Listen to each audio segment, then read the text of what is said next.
السلام عليكم ورحمة الله وبركاته. نحمد الله العظيم ونصلي على رسوله الكريم أما بعد. அன்பான ஜமாத்தார்களே, அல்லாஹ்வின் கிருபையால் தராவி தொழுகையை தொழுதுவிட்டு அல்லாஹ்வை பற்றியும் அல்லாஹ்வுடைய ரசூலை பற்றியும் பேசுவதற்காக கேட்பதற்காக நாம் அமர்ந்திருக்கிறோம். ரப்புல் ஆலமீன் அல்லாஹ் ஜல்லஷானஹு வ தஆலா நம்முடைய எல்லா இபாதத்துகளையும் பரிபூர்ணமாக கபூல் செய்வானாக. ஆமீன். உடல் ஆரோக்கியத்தோடு ஆஃபியத்தோடு நோய் நொடி இல்லாமல் உலகத்தில் வாழ்வதற்கு அல்லாஹ் அருள் புரிவானாக. ஆமீன். அருமையானவர்களே, குர்ஆனில் அல்லாஹ் வல் ஆகிரத்து ஹைருன் வ அபுகா என்று சொல்கிறார். சப்பிஹிஸ்ம சூறாவில் தான் இந்த ஆயத் வருகிறது. என்ன அர்த்தம்? வல் ஆகிரத்து ஹைருன், மறுமை நாள் தான் சிறந்தது, மறுமை தான் சிறந்தது. வா அபுகா, அந்த மறுமை தான் நிரந்தரமானது. இந்த உலகம் என்பது சிறந்த இடம் அல்ல, நிரந்தரமான இடமா அதுவும் இல்லை என்பது இந்த ஆயத்தின் மூலமாக நமக்கு புரிகிறது. இப்போ சிறந்த இடம் இல்லாத ஒரு உலகத்திற்கு, நிரந்தரம் இல்லாத ஒரு உலகத்திற்கு போட்டி போடலாமா? பொறாமைப்படலாமா? உலகத்திற்கு பின்னாலேயே நாம் போகிற போக்கு சரியா என்பதை இன்றைக்கு தராவி சிந்தனையாக நாம் எடுக்க வேண்டும். அருமையானவர்களே, நபி ஸல்லல்லாஹு அலைஹி வஸல்லம் அவர்களுடைய காலத்தில் இந்த கனீமத்து பொருட்கள் எல்லாம் ரசூலுல்லாஹ்ட்ட கொண்டு வந்து கொடுப்பாங்க. கனீமத்துனா என்ன? கனீமத்து பொருள்னா நிறைய பேருக்கு தெரிஞ்சிருக்கும். போரில் எதிரிகள் விட்டுட்டு போன பொருளுக்கு பெயர் கனீமத். அது முஸ்லீம்கள்லாம் என்ன செய்வாங்க? சஹாபாக்கள் எல்லாத்தையும் கொண்டு வந்து ரசூலுல்லாஹ்ட்ட கொண்டு வந்து கொடுப்பாங்க. ஒட்டுமொத்த கனீமத்தில் 1/5 பகுதி ரசூலுல்லாஹ்க்கு ஒதுக்கிடணும். இது ரசூலுல்லாஹ்வுடைய சட்டம். வஅலமு அன்னமா கனிம்தும் என்கிற 10வது ஜுசுவினுடைய முதல் ஆயத்தில் அல்லாஹ் சொல்றான், ஹுமுஸஹு. ஹுமுஸ் என்றால் 1/5 அப்படின்னு அர்த்தம். அப்போ அந்த கனீமத்து பொருட்கள்லாம் ஒரு தடவை ரசூலுல்லாஹ்வுடைய வீட்டில் வந்து இருக்குது. தங்கம் இருக்குது, வெள்ளி இருக்குது, போர் கவச ஆடைகள் இருக்குது, ஒட்டகங்கள் இருக்குது, குதிரைகள் இருக்குது, நிறைய கனிமத்து பொருட்கள். ரசூலுல்லாஹி ஸல்லல்லாஹு அலைஹி வஸல்லம் அவங்களுடைய வீட்டில் சஹாபாக்கள்ல நிரம்ப இருக்கிறாங்க, வீட்டுக்கு வெளியவும் நிற்கிறாங்க. ஏன்? ரசூலுல்லாஹ் இந்த கனிமத்து பொருளை தருவாங்க, ஏதாவது கொஞ்சம் ஒட்டகம் தருவாங்க, ஒரு 2 குதிரையை தந்துடுவாங்க, ஏதாவது தங்கத்தை தருவாங்க, வெள்ளியை எல்லாம் ஏதாவது ஒரு எதிர்பார்ப்பில் நிற்கிறாங்க சஹாபாக்கள். காரணம் அதை வச்சு ஏதாவது குடும்பத்தை ஒரு மாதிரியை ஒப்பேத்தலாமே என்று சொல்லி. அந்த நேரத்தில் சையதுனா அலி ரலியல்லாஹு தஆலா அன்ஹு, யாரு? ரசூலுல்லாஹ்வுடைய மருமகன், நேர வீட்டுக்கு போனாங்க. வீட்டுக்குள்ள யார் இருக்கிறா? ஃபாத்திமா அம்மா. அஸ்ஸலாமு அலைக்கி யா ஃபாத்திமா, ஃபாத்திமாவே சலாம் சொன்னாங்க. இந்த மாதிரி ரசூலுல்லாஹ்வுடைய வீட்டில், உங்கள் அத்தா வீட்டில் கனிமத்து பொருள் வந்திருக்கு, நம்ம சாப்பிட்றதுக்கே ரொம்ப கஷ்டப்படுறோம். நானி பிரச்சனை இல்லை, குழந்தைகள் ஹசன் ஹுசைன் ரலியல்லாஹு அன்ஹுமா பச்சில குழந்தைகள், அவங்க குடிக்கிறது கூட ஒரு பால் இல்லை. இந்த மாதிரி ஒரு சூழ்நிலையில் நம்ம குடும்பம் இருக்குது. ரசூலுல்லாஹ் எல்லா கனிமத்து பொருட்களையும் சஹாபாக்களுக்கு பங்கு வச்சு கொடுக்குறாங்க. நீங்கள் போனால் நம்ம குடும்ப சூழ்நிலையை அத்தா ரசூலுல்லாஹ்ட்ட எடுத்து சொன்னால் எல்லாத்துக்கும் கொடுக்கறத விட கொஞ்சம் அதிகமாக, தான் பெத்த மகன் இல்லையா, யார் ரசூலல்லாஹ், என் நிலைமை உங்களுக்கு தெரியுமே, சாப்பிடாம இருக்கோமே, வயிற்றில் கல்லை கட்டிக்கிட்டு இருக்கிறோமே, உங்கள் பேர குழந்தைகளும் சாப்பிடாம இருக்காங்களே, ஏதாவது தாங்களன்னா ரசூலுல்லாஹ் அள்ளி கொடுத்துருவாங்க, போய் கேளுங்க. ஃபாத்திமா அம்மாவுக்கு 2 யோசனை அலிகளில் அப்படி சொன்ன உடனே. ஒன்று, இந்த அர்ப துன்யாவை தேடி நம்ம போகிறதா, இந்த அர்ப துன்யாவை தேடி நம்ம போகிறதா என்கிற ஒரு யோசனை. ரெண்டாவது போக சொல்றது யாரு? வீட்டுக்காரரு.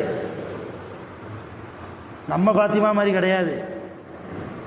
கணவன் பேச்ச மதிக்காத பாத்திமா தான் நம்ம பாத்திமா. ரசூலுல்லாவுடைய மக பாத்திமா யோசிக்கிறாங்க, போக சொல்றது அல்லாஹ்வுடைய ரசூலுடைய மருமகனாக இருக்கக்கூடிய நம்முடைய கணவர். அவங்க பேச்ச மீற முடியுமா? அப்போ உலக ஆசையை தேடுறதுல பாத்திமா அம்மாவுக்கு விருப்பம் இல்லை. அதே நேரத்தில் கணவருடைய பேச்சை கேட்கணும் என்பதற்காக கட்டுப்பட்டு போனாங்க. சரி, நான் போய் கேட்டு வாங்கிட்டு வரேன். ரசூலுல்லாவுடைய வீட்டு கதவு மூடி இருக்கு. வீட்டுக்குள்ளே சில சஹாபாக்கள், வீட்டுக்கு வெளியே சில சஹாபாக்கள் ஒவ்வொரு ஆளையாக கூப்பிட்டு ரசூலுல்லா கொஞ்சம் கொஞ்சமாக கொடுத்து அனுப்பிக்கிட்டே இருக்கிறாங்க. இந்த சூழ்நிலையில் ஃபாத்திமா அம்மா தூரத்திலிருந்து வர்றதை பார்த்த வெளியே நின்ன சஹாபாக்கள் எல்லாம், ஃபாத்திமா அம்மா வர்றாங்க, நம்ம கொஞ்சம் ஒதுங்கிடுவோம். ஏன்னா ஃபாத்திமா அம்மா ஆண்கள் இருக்கிற பகுதிக்கு போக மாட்டாங்க, ஆண்கள் இருக்கிற இடத்துக்கு அவங்க வர்றதில்லை. இப்போ நம்ம இருக்கிறோம், ரசூலுல்லாவுடைய வீட்டுக்கு வர்றாங்க, அவங்களுக்கு என்ன தேவையோ தெரியல, நம்ம நிற்கிறதுனால அவங்க அங்கேயே நின்றுவாங்க, ஃபாத்திமா அம்மா அங்கேயே நின்றுவாங்க. அதனால் நம்ம கொஞ்சம் தூரமாக போயிடுவோன்னு சொல்லி எல்லா சஹாபாக்களும் வெளியே போயிட்டாங்க. அதாவது வெளியே நின்னவங்க தூரமாக போயிட்டாங்க. வீட்டுக்குள்ளேயும் சில சஹாபாக்கள் இருக்கிறாங்க. கதவு பூட்டி இருக்கு. கதவை தட்டுனாங்க ஃபாத்திமா அம்மா. ஹதீஸ்ல வரலாறுல வருது, அவங்களுடைய ஆள்காட்டி விரலை கொண்டு தட்டுனாங்க. அந்த தட்டுற சப்தத்தையே ரசூலுல்லாஹ் கணித்து சொன்னாங்க, இன்னஹா லதக்கு ஃபாத்திமா. ஃபாத்திமா தட்டுதல் போன்று இருக்கிறதே. ஒரு தந்தைக்கும் பிள்ளைக்கும் எப்படி உறவு இருக்கணும், தூரமா பார்த்தா கூட என் மக மாதிரி தெரியலையே என்று சொல்ற நாம இங்க தட்டுற சவுண்டை வச்சே ரசூலுல்லா என்ன செய்யறாங்க, என் மக ஃபாத்திமா தட்டுற மாதிரி தெரியுதே. நேரம் எந்திரிச்சு தானே போனாங்க. உள்ள வாமான்லாம் அனுமதி கொடுக்கல, தானே எந்திரிச்சு போய் கதவை திறந்தாங்க. ஏன்னா ரசூலுல்லாவுக்கு ஒரு பழக்கம், ஃபாத்திமா அம்மாவை கட்டி கொடுத்ததுக்கு பின்னால் ஃபாத்திமா அம்மா எப்போல்லாம் தான் வீட்டுக்கு தன்னை பார்க்க வர்றாங்களோ அப்போ ரசூலுல்லாஹ் எவ்வளோ பெரிய வேலையில் இருந்தாலும் அந்த வேலையை அப்படியே போட்டுட்டு ஃபாத்திமா அம்மா வரவேற்பதற்கு வாசப்படி வரையும் வந்து நிற்பாங்க. இது ரசூலுல்லாஹ்வுடைய சுன்னத். பெண் பிள்ளைகளை வச்சுருக்குறோம், கட்டி கொடுத்துருக்குறோம், நம்ம பிள்ளை தானே அவங்க வீட்டுக்கு வாரா, நம்ம படுத்திருப்போன்னு பெட்டில் படுத்திருந்தா அது அன்பு கூடாது, அன்பு குறையும். எங்கள் அத்தா எவ்வளோ சூழ்நிலையிலையும் நான் இப்போ என் வீட்டுக்கு போனால் கூட வாசலில் வந்து என்னை வரவேற்பார் என்கிற பெயரை நம் பிள்ளைகளிடத்தில் நாம் வாங்கணும் என்கிற மிகப்பெரிய படிப்பினை ரசூலுல்லாஹ்வுடைய வாழ்க்கையிலேருந்து நம்ம பெறுறோம். ரசூலுல்லாஹ் கதவை போய் திறக்கிறாங்க, ஃபாத்திமா அம்மா நிற்கிறாங்க. உள்ளே இருந்த சஹாபாக்கள் பார்த்துக்கிட்டாங்க, ஃபாத்திமா அம்மா. சஹாபாக்களும் வெளியே போயிட்டாங்க, சஹாபாக்களும் வெளியே போய் நிற்கிறாங்க. நேராக உள்ளே வந்தாங்க. யா ரசூலல்லாஹ் நிலைமையை எடுத்து சொன்னாங்க, இந்த மாதிரி கஷ்டம், ஏதாவது கொடுத்து உதவுங்க, கனிமத்து பொருள் உங்களுக்கு 5ல் 1 பகுதி தனியாக இருக்குது, அது அல்லாமல் எக்ஸ்ட்ராவும் நீங்கள் மக்களுக்கு கொடுத்துக்கிட்டு இருக்கிறீங்க, நான் உங்கள் மகா கொஞ்சம் பார்த்து செய்யுங்க. இப்போ அந்த இடத்துல நாம் இருந்தால் என்ன சொல்லியிருப்போம், கொஞ்சம் யோசிச்சு பாருங்க. நான் பெத்த மகளை இப்படி உனக்கா இந்த நிலைமை, எல்லாம் உனக்கு தேவை உள்ளதை எடுத்துகிட்டு போ, மிச்சம் இருக்கிறத நான் கொடுத்துக்கிறேன் சஹாபாக்களுக்கு. இதுதான் நம்ம நிலைமை. அல்லாஹ்வுடைய ரசூல் கண்ணீர் வடித்து சொன்னார்கள், என் அருமை மகளே அவசரப்படாது, உனக்கு நான் தரக்கூடிய இந்த கனிமத்து பொருள் உனக்கு வேணுமா, அல்லது 5 வார்த்தைகள் நிரம்பிய ஒரு துஆ, அந்த துஆவை நான் உனக்கு கற்றுத்தருகிறேன், அதை நீ கேட்கும் காலமெல்லாம் அல்லாஹ் உனக்கு ரிசுக்கை கொட்டு என்று கொட்டுவான், அள்ளி தருவான். ரிசுக்கை அல்லாஹ் தராவிட்டாலும் கூட நிறைய நன்மைகள் உனக்கு கிடைக்கும், உன் குடும்பத்திற்கும் கிடைக்கும். இப்ப சொல், அந்த துஆ உனக்கு வேணுமா, இது வேணுமா? எங்க நிக்கிறாங்க ரசூலுல்லாஹ், தான் மகளுக்கு அடுத்த வேளை சாப்பிட்றதுக்கு ஒரு பெருத்தம்பளம் இல்லை. அந்த சூழ்நிலையில் ஃபாத்திமா அம்மா உதவி கேட்டு வர்றாங்க, கனிமத்து பொருளை கொஞ்சம் தாங்கன்னு சொல்லி. நாமளா இருந்தால் அள்ளி கொடுத்துருவோம், லாரி லாரியாக அனுப்பிடுவோம் வீட்டுக்கு, இல்லையா, சாக்கு சாக்கா போவோம். ஆனால் ரசூலுல்லாஹ் துஆவை சொல்லித்தாரேன், அல்லாஹ்ட்ட கேளு, ஏன்ட்ட என்ன கேட்குற, இது எதுக்கு நமக்கு? ஃபாத்திமா அம்மா கொஞ்சம் கூட இல்லை, என் வீட்டுக்காரர்கிட்ட போய் கேட்டு வரேன் அப்படின்னு எதுவுமே சொல்லலை. அல்லாஹ்வுடைய தூதரே யா ரசூலல்லாஹ், வல்லாஹி அல்லாஹ் மேல சத்தியமா சொல்றேன், அந்த துவாவை எனக்கு கற்றுத்தார், அது போதும். இந்த ஆடு மாடு கோழி ஒட்டகம் குதிரை தங்கம் வெள்ளி எதுவுமே வேணாம், சொல்லி கொடுத்தாங்க ரசூலுல்லாஹ். அல்லாஹும்ம யா அவ்வலல் அவ்வலீன் ويا آخر الآخرين ويا ذا القوة المتين ويا راحم المساكين ويا أرحم الراحمين. இந்த துவா அருமையான துவா. வளமையில் கொண்டு வந்தா ரிஸ்கினுடைய தடையே நமக்கு இருக்காது.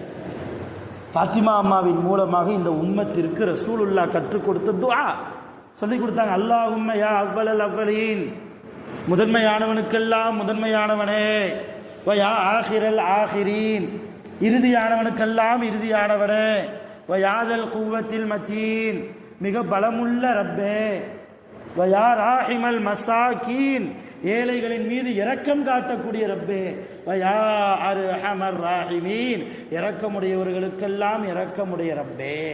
இதுதான் இந்த 5 கலிமாக்கும் வார்த்தைகளுக்கு அர்த்தம்.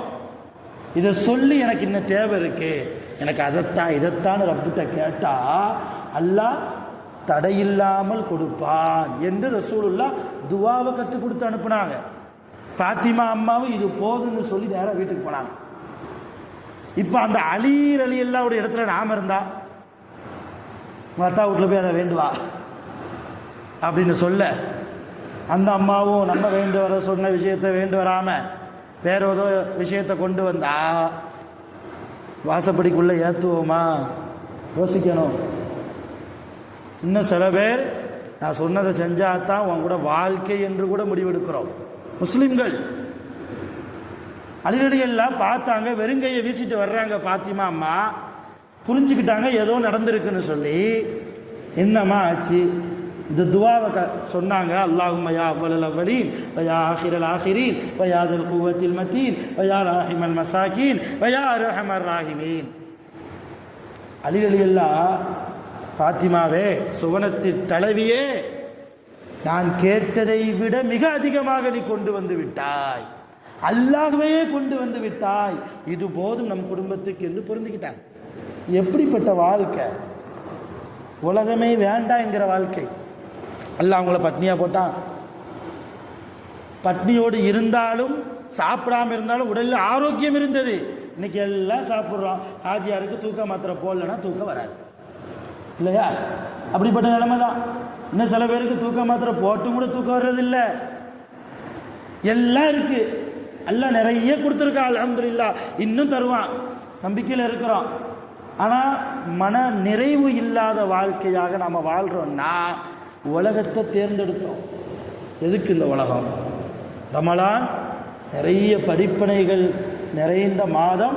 அதில் மிக முக்கியமான படிப்பினை, உலகம் தேவையே இல்லை. கபூர் தான் முக்கியம், கியாமத்து தான் முக்கியம். கியாமத்தில் சந்தோஷமாக இருக்கணும், அல்லாஹ்வுடைய நெருக்கத்தை பெறணும், ரசுல்லா கூட சேர்ந்து இருக்கணும் என்கிற படிப்பினையை, சிந்தனையை இந்த தராவியில் நாம் எடுத்துக்கொள்வோம். வல்ல ரஹ்மான் நம் அனைவர்களுக்கும் அருள் புரிவானாக. ஆகிரு தஅவானா அல்ஹம்துலில்லாஹி ரப்பில் ஆலமீன். சுப்ஹானல்லாஹி வ பிஹம்திஹி, சுப்ஹானல்லாஹி வ பிஹம்திஹி, அஷ்ஹது அன் லா இலாஹா இல்லல்லாஹ் ஆமீன். சுப்ஹானல்லாஹி வ பிஹம்திஹி, அம்மா யுஸிஃபூன், ஸல்லல்லாஹு